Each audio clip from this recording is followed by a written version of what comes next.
প্রভু যীশু খ্রিস্টের নামে আপনাদের প্রত্যেকে সালাম। সাধারণভাবে একজন আত্মিক ব্যক্তি যে সমস্যার সম্মুখীন হয় সেটা আছে প্রার্থনা না করতে পারা। দ্বিতীয় আছে পবিত্র জীবনযাপন না করার সমস্যা।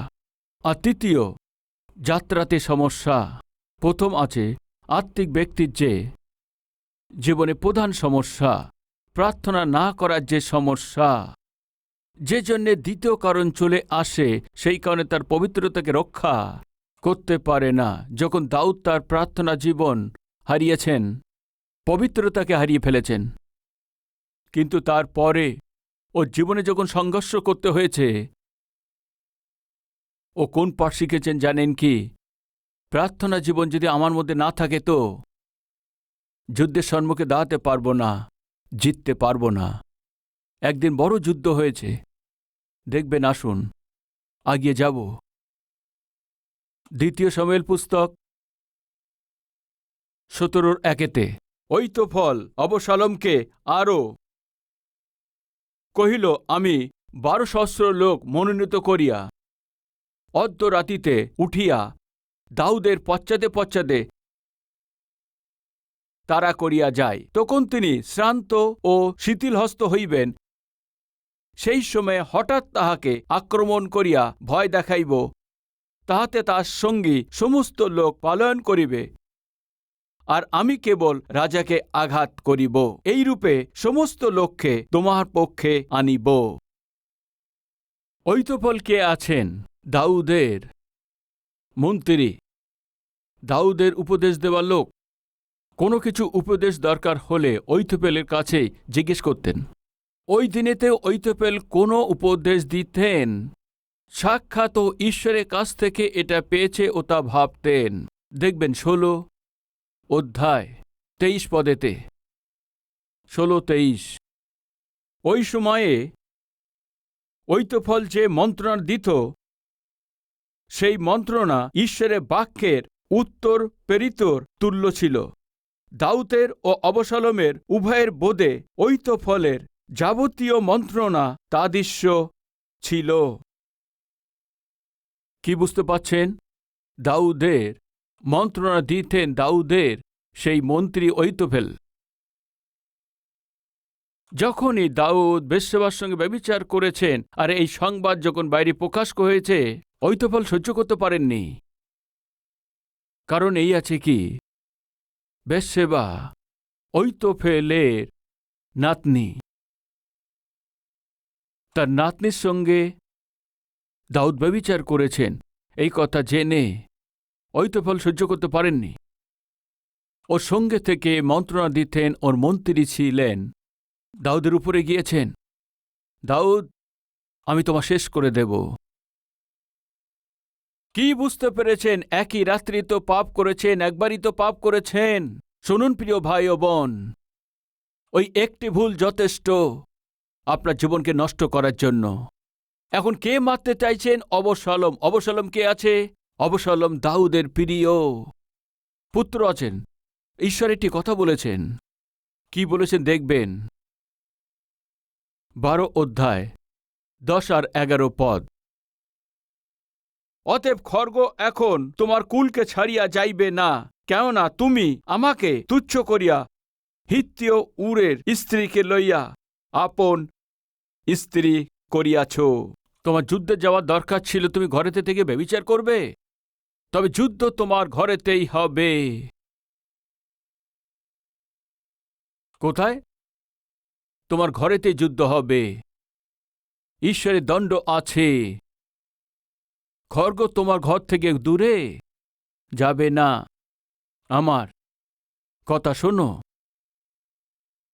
সদাপ্রভু এই কথা কহেন, দেখো আমি তোমার কুল হইতেছে তোমার বিরুদ্ধে অমঙ্গল উৎপন্ন করিব।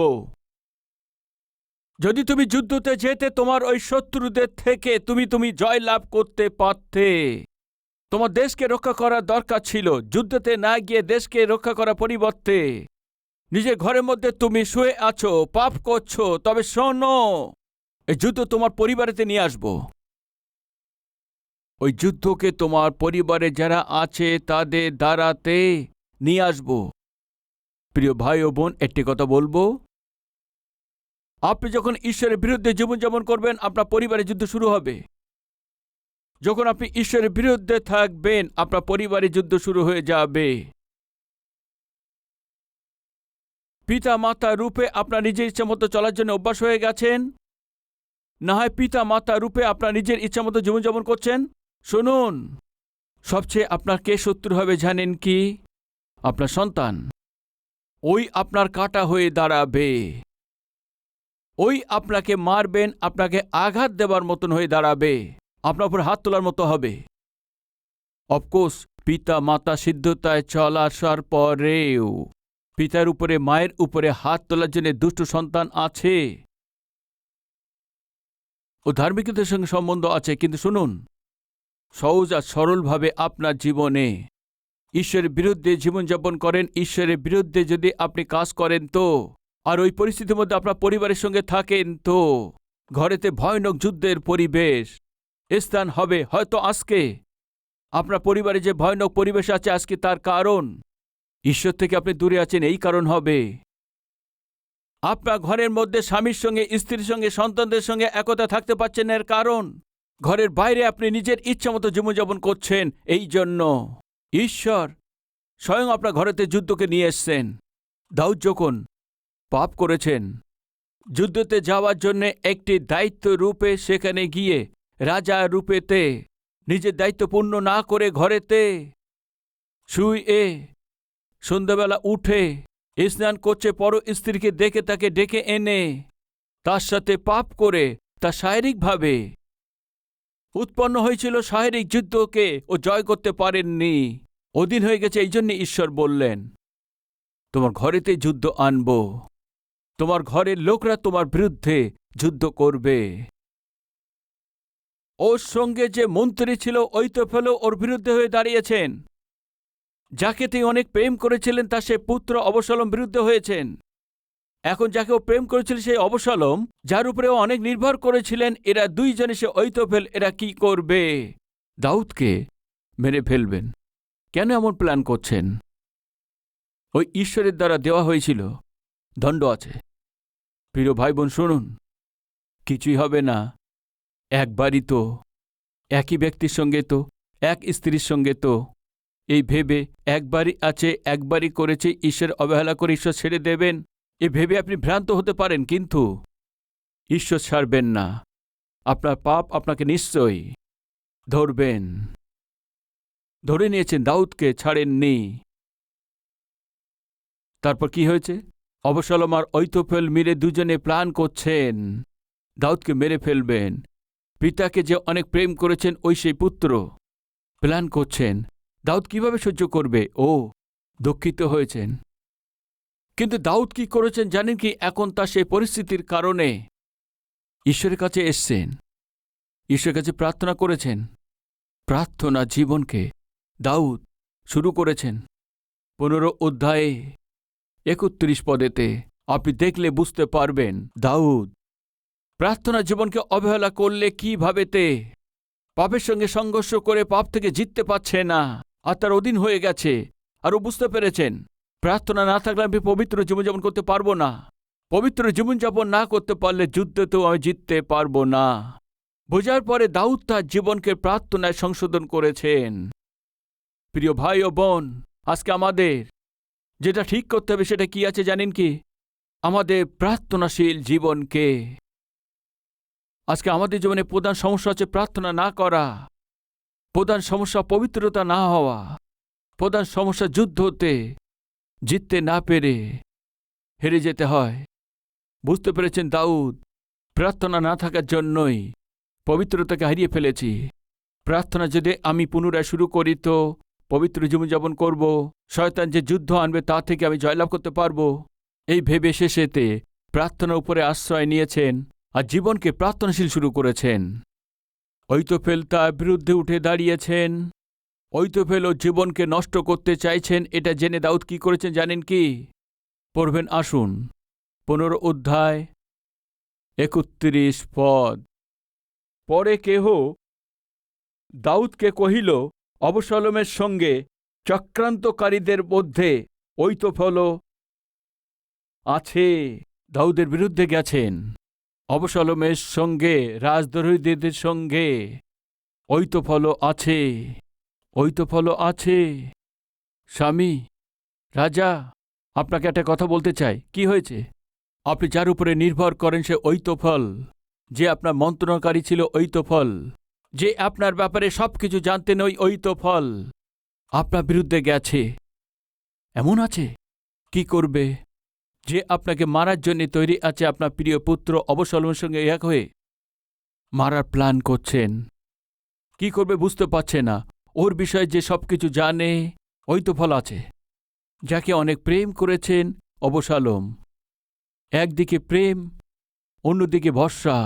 এই দুজন মিলে যখন তার বিরুদ্ধে গেছেন, দাউদ কি করেছেন জানেন কি? প্রার্থনা। প্রভু, একদিকে প্রেম, আমি যাকে নির্ভর করতাম, এরা দুজন আমার বিরুদ্ধে গেছে, সহ্য করতে পারছি না। দয়া করে অহিতোফেলের মন্ত্রণাকে অসফল করে দিন। কার আশ্রয় নিয়েছেন? প্রার্থনার।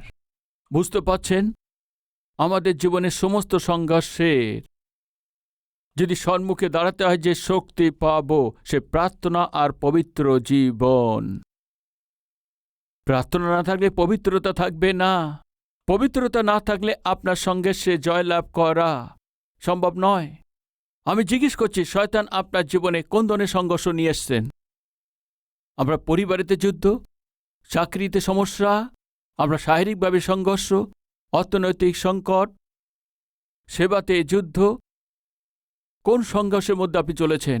ওই সংঘর্ষ থেকে জয় পেতে চান তো কেবল পবিত্র জীবনই, ওই পবিত্র জীবনের যে নির্ভরতা আছে কেবল প্রার্থনাই আপনার বিজয় দেবেন। প্রার্থনা নির্ভর করেছেন। প্রভু, অহিতোফেল আমার বিরুদ্ধে সম্মতি দিচ্ছে, আমার মারার পরিকল্পনা করছেন। অহিতোফেলের সম্মতিকে অসফল করে দিন পিতা। প্রার্থনা করেছেন। কি হয়েছে জানেন কি? 17 অধ্যায় 23 পদে প্রার্থনা কি করেন? সংঘর্ষকারীকে হারিয়ে দেন, ওই সংঘর্ষে বিজয় লাভ করতে দেন। 15 অধ্যায়তে প্রার্থনাকে দেখেছি, 17 অধ্যায় আমরা উত্তরকে দেখতে পাবো। আসুন 23 পদেতে। আর অহিতোফেল যখন দেখিত যে তাহার মন্ত্রণা অনুযায়ী কাজ করা হইল না। কেন হয়নি? দাউদ প্রার্থনা করেছেন, প্রভু অহিতোফেলের মন্ত্রণাকে অসফলতা করে দিন। অসফল হয়েছে। অহিতোফেল দেখেছেন আমার এই মন্ত্রণা সেই অনুসারে কাজ হয়নি। তখন সে গদ্য সাজাইল ও উঠিয়া নিজ বাটিতে আপন নগরে গেল। ঘরের বিষয়ে যা যা আজ্ঞা দিয়েছিল সেটা করে নিজেকে ফাঁসি দিয়েছে। দাউদ কি প্রার্থনা করেছেন জানেন? প্রভু, অহিতোফেল আমার বিষয়ে সবকিছু জানে, আমার কোনো কিছু দরকার হলে ওই মন্ত্রণা দিতেন। আমার বিরুদ্ধে মন্ত্রণা করছেন, এখন আমি জানতে পেরেছি। ওর মন্ত্রণাকে অসফল করুন প্রভু। ব্যাস এইটুকুই বললেন। অহিতোফেলকে মেরে ফেলুন বলেননি। শত্রুর মৃত্যুকে দেখতে চাইনি, মন্ত্রণাকে অসফল করুন পিতা। ঈশ্বর কি করেছেন জানেন কি? শত্রুর নাম এবং সমস্ত ঠিকানা শেষ করে দিয়েছেন। আর ও সেই পাপের সেই প্রতিফলের বিষয় সম্মুখে হচ্ছিলেন দাউদ। আর অন্যদিকে ও যে করছিল সেই প্রার্থনা, তা সে উত্তর দিয়েছেন সেই দাউদকে। বুঝে এসছেন। কি বুঝতে পারছেন আপনারা? আত্মিক জীবনে প্রার্থনার পবিত্রতার সঙ্গে এগিয়ে যেতে হবে। প্রার্থনা পবিত্রতাকে অবহেলা করে যদি আপনি এগিয়ে যান তো করেছেন সেই পাপের জন্য অনুতাপ করার পরেও করেছেন সেই পাপের জন্যে আপনি জীবনভর ভোগ করতেই হবে। দাউদ একদিকে ভোগ করছেন আর একই সময় ও যে প্রার্থনা করেছে তার সে উত্তরও পাচ্ছে। ও এসে বলছে, অহিতোফেল এসে বলছে তোমার পিতাকে মেরে ফেলবো, আমাকে পারমিশন দাও। এভাবে বলতেই অবশালোম বললেন, ঠিক আছে অহিতোফেল, 1 মিনিট দাঁড়াও, আমি আরেকটু পরামর্শ নিই। এই বলার পর কেউ ওকে অন্য কিছু বলেছেন। দেখুন কি হয়েছে 17 অধ্যায় 5 পদেতে আবার, তখন অবশালোম কহিল, একবার অকিও হুশকেও ডাকো, তিনি কি বলে আমরা তাও শুনি। পরে হুশীয় অবশালোমের নিকটে আসিলেন। অবশালোম তাহাকে কহিল, 7 পদেতে, হুশীয় অবশালোমকে কহিলেন, মন দিয়ে শুনুন, এইবার অহিতোফেল ভালো পরামর্শ দেন নাই। এইবার অহিতোফেল যে পরামর্শ দিয়েছে সেটা ভালো নয়। তোমার পিতাকে মেরে ফেলবে খুব সহজে বলছেন। অবশালোম, তোমার পিতার বিষয়ে আমি খুব ভালো করে জানি। দাউদের সফলতার রহস্য কি আছে হুশীয় প্রকাশ করেছেন। কি আছে বিজয়ের রহস্য? পড়বেন, আসুন 8 পদেতে শেষ লাইন থেকে, আর আপনার পিতা যোদ্ধা, তিনি লোকদের সহিত রাত্রিতে যাপন করিবেন না। দেখুন, এখন তিনি কোনো গর্তে কিংবা আর কোনো স্থানে লুকিয়া আছেন। তুমি ভাবছ দাউদকে অহিতোফেল মেরে ফেলবে, সহজে দাউদকে মেরে ফেলবে, আমাকে পারমিশন দাও অবশালোম বলতে। হুশীয় বলছেন, অবশালোম সুযোগ নেই। নাম্বার 1, তোমার পিতা যুদ্ধতে অনেকভাবে প্রবীণ আছে। নাম্বার 2, ও লোকদের মধ্যে থাকে, কিন্তু কোথায় থাকে কেউ তা জানে না। সাধারণভাবে তোমার পিতা কোথাও না কোথাও লুকিয়ে পড়েন। ও লুকানোর স্থান কোথায় আছে কেউ তা জানেন না। এই জন্য কেউ দাউদ পর্যন্ত পৌঁছাতে পারবে না, ওকে ধরতেও পারবে না। গীত 32 7 পদে হুশীয় বলছেন, তোমার পিতা দাউদকে অহিতোফেল যেটা বলছে সেই অনুসারে পৌঁছানো, ওকে মেরে ফেলা সম্ভব নয়। কারণ কি আছে কি, ও কোথায় লুকিয়ে পড়ে কেউ জানে না। কোথায় লুকিয়ে পড়ে? দাউদ বলছেন, 32 গীতে লেখা আছে, তুমি আমার অন্তরাল, তুমি সংকট হইতে আমাকে উদ্ধার করিবে। দাউদের লুকানো স্থান কোথায় আছে জানেন কি? ঈশ্বরের পায়ের নিচে। ঈশ্বরের পায়ের নিচে গিয়ে দাউদ লুকিয়ে পড়তেন। রাইট। এখন একটা প্রশ্ন অনেক আগে করেছিলাম, আবার বলছি, খরগোশ বলবান আছে না সিংহ? সিংহ অনেক শক্তিশালী, খরগোশ অনেক দুর্বল আছে। এক জঙ্গলেতে এক সিংহ যখন ক্ষুধার্ত ছিলেন, খাবারের যখন ও খুঁজে বেড়াচ্ছে, তখন ও একটি খরগোশকে দেখতে পেয়েছেন। একদম ওর উপরে আক্রমণ করেছেন। ওই খরগোশ কি করেছেন? একটা পাত্র ছিল, আর পাত্রের নিচে একটি গর্ত ছিল। ওই গর্তের নিচে গিয়ে ও বসে গেছে। সিংহ গর্জন করছে আর ওখানে চলে এসছে। ওই পাথরের গর্তের ভিতরে খরগোশ লুকিয়ে আছে। ওই সিংহ গর্জন করছে, চিৎকার করছে। এটা শুনে ওখানে আরও 10টা সিংহ চলে এসছে। ওই 10টা সিংহ এসে ওই পাথরের চারিপাশে ঘুরছে, চিৎকার করছে, গর্জন করছে। এই 10 সিংহের মধ্যে খরগোশ কাঁপতে কাঁপতে বসে আছে, ভয়ে ভয়ে। ওই সিংহকে দেখে অনেক ভয় পাবে, তাই না? কিন্তু তা নয়। ওই পাথরের ভিতরে গিয়ে আরাম করে ওখানে ও খরগোশ শুয়ে আছে, আরাম করে শুয়ে আছে। এই সিংহগুলো কি করছে? চারিদিকে ঘুরছে, চিৎকার করছে, গর্জন করছে। কিন্তু খরগোশ ওই সিংহকে দেখেছেন, তুমি আমাকে কিছুই করতে পারবে না, যদি তোমরা চিৎকার করো, গর্জন করো, সমস্ত দাঁত দেখাও, তুমি আমাকে একদমই ছুঁতে পারবে না। ভাই শুনুন, বাস্তবে এই সিংহদের চাইতে খরগোশ অনেক দুর্বল ছিল, কিন্তু এই দুর্বল খরগোশের দ্বারাই ও যে লুকানোর সেই স্থান আছে, ওই যে পাথর অনেক শক্তিশালী ছিল। প্রিয় ভাই ও বোন, শুনছেন কি?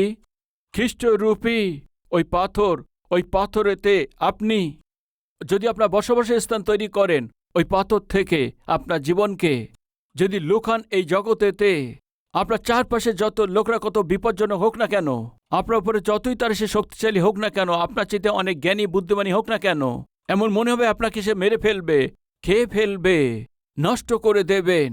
আপনার চারপাশে চিৎকার করছে, শোনাচ্ছেন, কিন্তু শুনুন, ওদের সব থেকে বেশি শক্তিশালী আছেন যা আপনার মধ্যে আছেন। ও প্রভু যীশু খ্রিস্ট আছেন। ওরা চিৎকার করবে, চেঁচামেচি করবে, আপনাকে ভয় দেখাবে, কিন্তু আপনার একটি চুলকেও এরা ছুঁতে পারবে না। কখন? খ্রিস্টরূপে পাথরকে যখন আপনার বসবাসের স্থানেতে রাখবেন, তখন খরগোশ ওই পাথরের মধ্যেতে নিজের বসবাসের স্থানকে তৈরি করেছেন। দুর্বল আছে, কিন্তু ও যে মনোনীত করেছে সেই পাথর অনেক শক্তিশালী।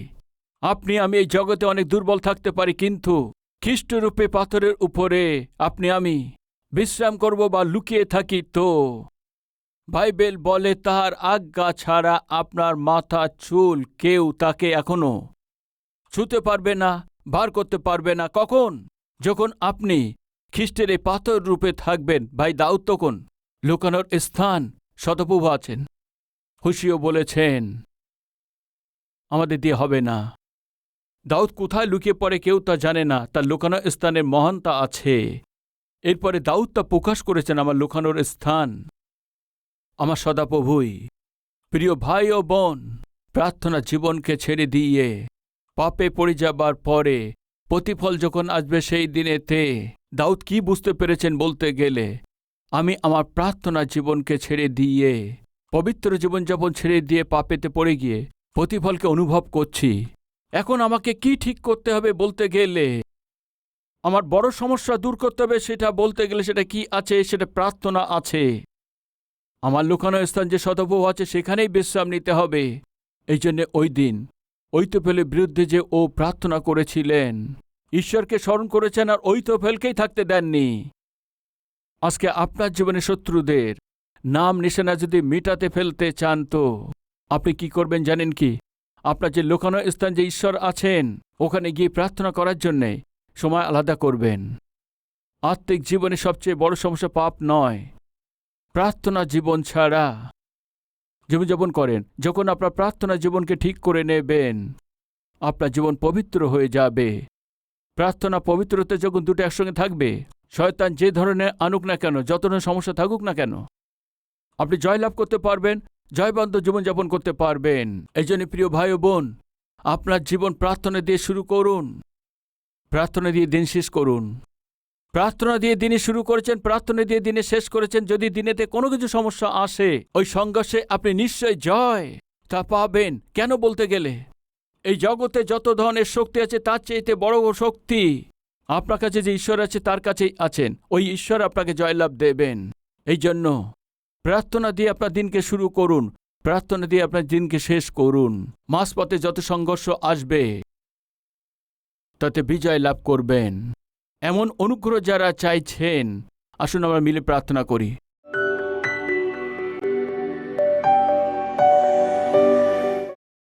মহান পবিত্র প্রেমিক ঈশ্বর পিতা, দাউদের মতো আত্মিক ব্যক্তি যখন ব্যভিচারে স্থান দিয়েছেন, ও এক স্ত্রীর সঙ্গে ব্যভিচার করেছেন, কিন্তু তবু ও একটি রাতি ব্যভিচার করেছেন, কিন্তু তবু ওর পরিবারেতে ভয়ানক যুদ্ধ শুরু হয়ে গেছে। ওর পুত্রই ওকে মারার জন্য চেষ্টা করেছেন, ওর পুত্রই ও তার মেয়ের সঙ্গে কুকর্ম করেছেন। ওর পরিবারে এমন কখনো ছিল না, এমন বিপদ এসে গেছে। ভয়ানক ঘটনা তার সে পরিবারের মধ্যে চলে এসছে। এইসব দেখেছেন, সহ্য করেছেন। এই জন্য দাউদ অনেক যন্ত্রণা পেয়েছেন। পাপের প্রতিফল থেকে দাউদ বাঁচতে পারেনি। আমরা কিভাবে বাঁচতে পারব? এই জন্য শয়তানকে, আর শয়তান যে নিয়ে আসে সে পরীক্ষা থেকে, শয়তান যে পাপগুলো শুরু করে, পিতা, আমরা যদি সব সহজ মনে করি তো পিতা কষ্টেতে পড়ে যাব, ভয়ানক ফাঁসে আমাদেরকে আটকে দেবে, বাইরে আসতে পারবো না এমন পরিস্থিতিতে পৌঁছে যাব। পিতা, এই সময় আমরা নিজেকে আপনার হাতে সমর্পণ করছি। অনুগ্রহ করুন পিতা। পিতা, আমাদের সবাইকে অনুগ্রহ করুন পিতা। প্রার্থনাশীল জীবন করে দিন আমাদের। প্রার্থনার দ্বারাই যেটা আমাদের জীবনে তা পাই, ওই পবিত্রতাকে আমাদের পরিপূর্ণভাবে দিন। পবিত্রতার সাথে সমস্ত সংঘর্ষের উপরে সফলতা পেয়ে আপনার মহিমা দিতে পারি এমন জীবন দিন। যীশু খ্রিস্টের নামেতে চাইছি পিতা, আমেন।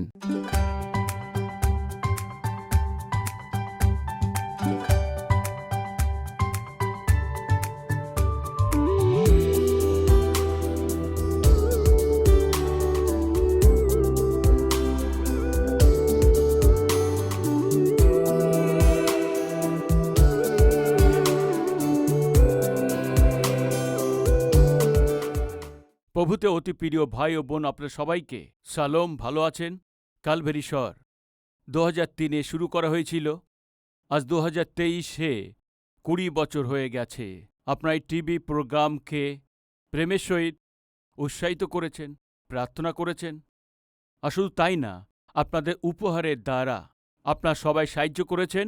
এই জন্যে আপনাদের সবাইকে পুরো মন থেকে ধন্যবাদ দিচ্ছি। আজ এই কার্যক্রমের দ্বারা হাজারো লোক, কোটি লোকের কাছে জীবিত ঈশ্বরের এই অদ্ভুত সুসমাচারকে পৌঁছানোর জন্য আপনারা যে সাহায্য করেছেন, আমার মন থেকে ধন্যবাদ দিচ্ছি। আর সেই সঙ্গেই আমাদের এই কালভেরি স্বরে কার্যক্রম শুধু বাংলাতে নয়, ভারত দেশেতে বলা হয়ে থাকে সব প্রধান ভাষাতেই প্রভু যীশুখ্রিস্টের সুসমাচারকে আমরা পৌঁছে দিতে পারি। পরিশ্রম করছি। ওইভাবে প্রতি মাসেই কমপক্ষে 650 টিভি কার্যক্রম প্রচারিত হচ্ছে।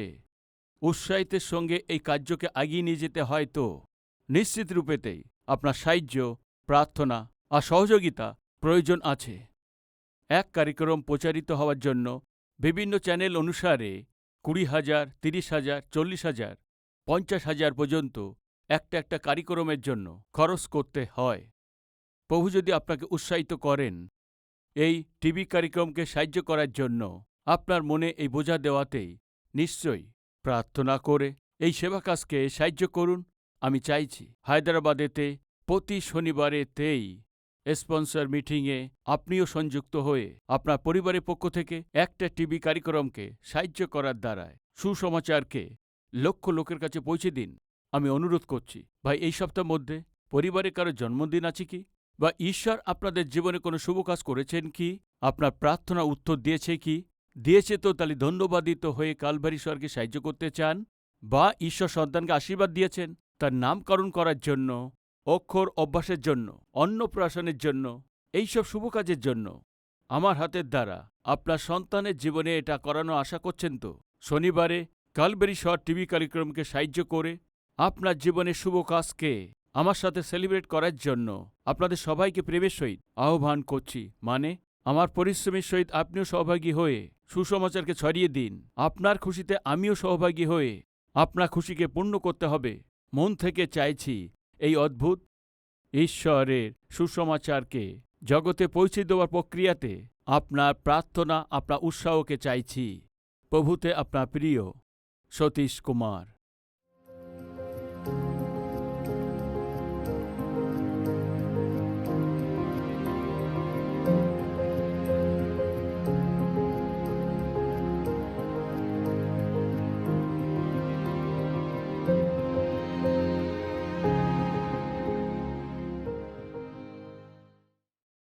আমাদের ঠিকানা কালভেরি, পোস্টবক্স নম্বর 30, কুকুটপল্লী, হায়দ্রাবাদ 72, তেলেঙ্গানা।